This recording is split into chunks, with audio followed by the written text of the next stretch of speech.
Hello Aquarius, Sun, Moon Rising, and Venus Signs. Kamusta kayo? Sana po ay nasa mabuti kayong kalagayan. Welcome back po sa Star Tarot. At kung bago kayo rito, welcome din po kayo. Please subscribe, like, share my videos, and leave me a comment kung nakaresonate po kayo. So first card po ninyo, look for a sign, Aquarius. Kasi po pwedeng nandito na. Maaring pinadala na sa'yo, pinapakita na sa'yo ng universe kung ano man yung sign na hinihingi ninyo. Kasi po pwedeng nagre-request kayo ng specific sign para na magkaroon kayo ng pwedeng confirmation or guidance ito sa inyo. Po pwedeng go signal, no? Ang hinihingi ninyo regarding sa kung ano man yung binabalak ninyong gawin or kung ano man ang plano ninyo.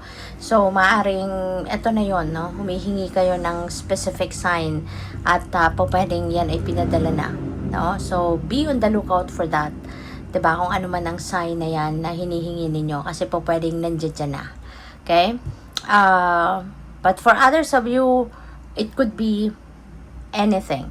You know, it could be anything. Kung hindi man kayo nagre-request ng specific sign na ipakita sa'yo, pwedeng may mga iba-iba. Pwedeng kung ano-anong symbols, diba?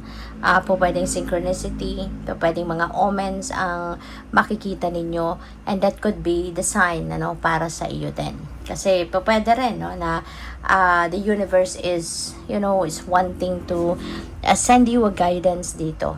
Diba? Heads up, ganyan. Depende sa inyong sitwasyon. So, look for it, no?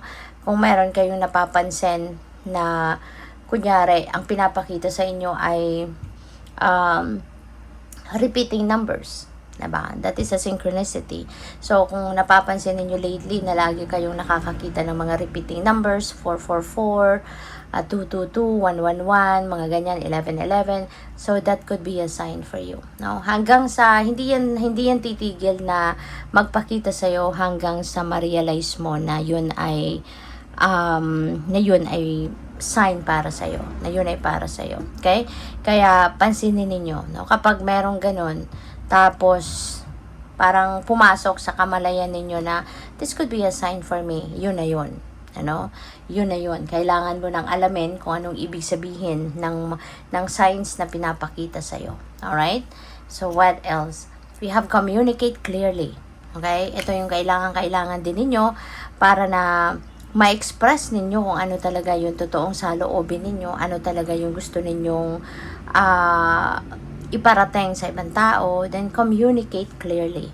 Alright? You need to express your thoughts, your feelings, your emotions para maiparating mo ang gusto mong iparating. Put them into words. Okay? Magsalita ka. I-voice out mo kung ano yung gusto mong sabihin. Okay? Na yung maiintindihan ka ng mga kausap mo. Okay? Para na hindi mo masayang yung oras mo, hindi mo rin masayang yung oras ng mga taong makikinig sa iyo. Kaya yun ang importante ngayon, communicate clearly. So we have a romance, ayan, lalo-lalo na, no, sa relationship din. Maari kasi na nasa isang relationship na kayo, sa isang relasyon, hindi ba? Romantic relationship, dalawa kayo dyan.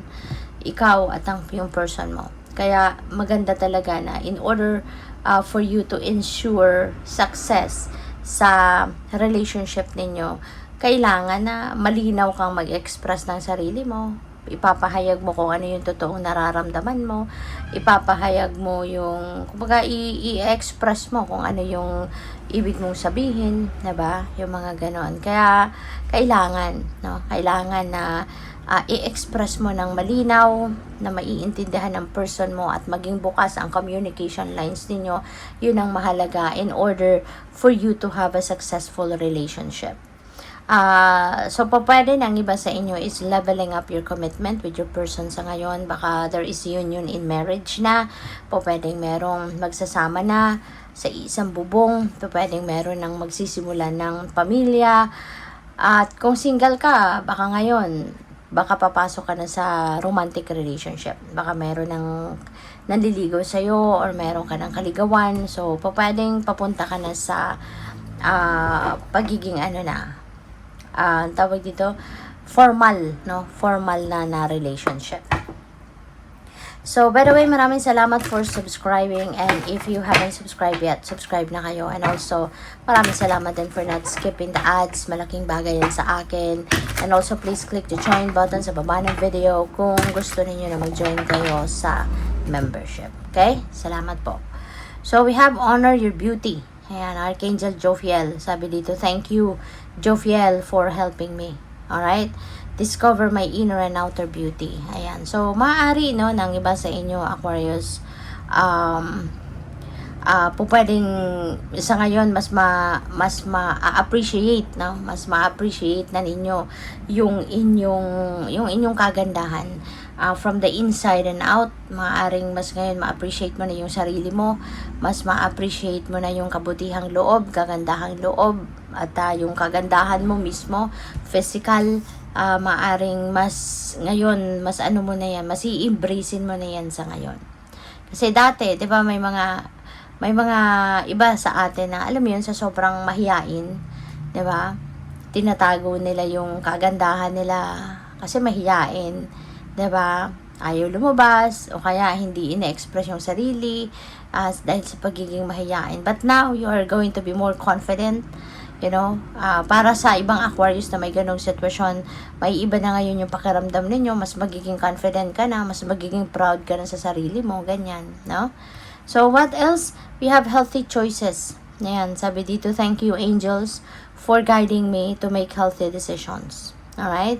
So, napakaganda rin ito, lalo-lalo na in terms of well-being, in terms of your health. So, pwede na ngayon magkakaroon kayo ng mas mga healthy na decisions, no? Mas magkakaroon kayo ng mga magagandang decision sa buhay na makakatulong sa iyong kalusugan, hindi lang yung physical health ninyo kundi pati na rin yung emotional and mental health, no? So, what else? We have express your creativity. Hindi lang yung i-express ninyo yung sarili ninyo talaga, no? Yung nararamdaman ninyo, yung iniisip ninyo, kundi pati rin yung inyong creative prowess sa ngayon.